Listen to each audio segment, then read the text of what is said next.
agad.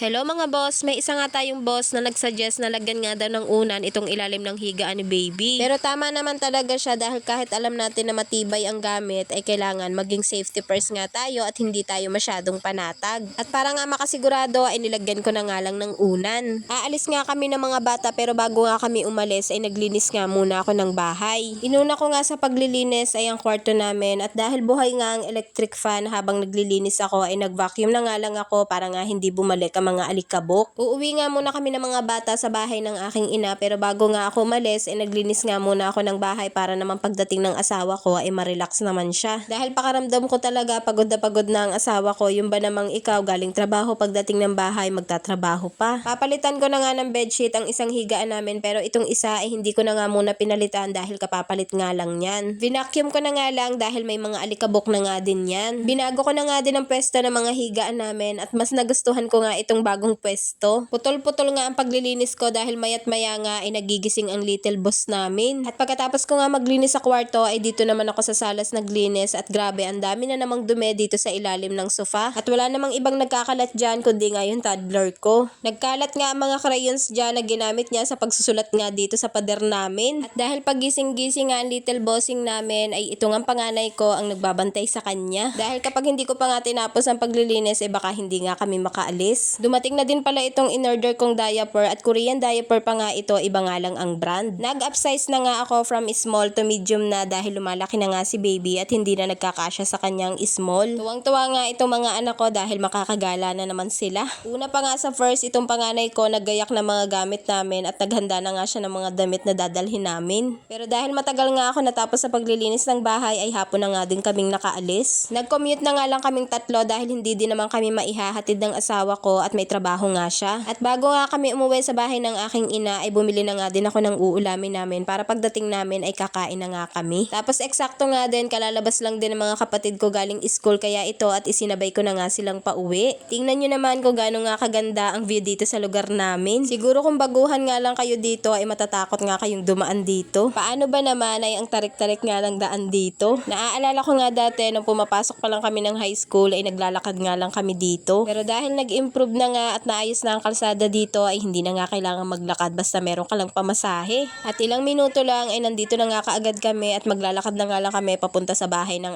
aking ina. Tanaw na tanaw nga dito sa taas ang lawa at ito nga yung lawa ng Taal. Ngayon na nga lang ulit ako nakapasyal dito at ang huling pasyal ko nga dito ay nung buntis pa ako ng 3 months. At ito nga ang bahay ng aking ina tapos ito naman ang bahay ng kapatid ko.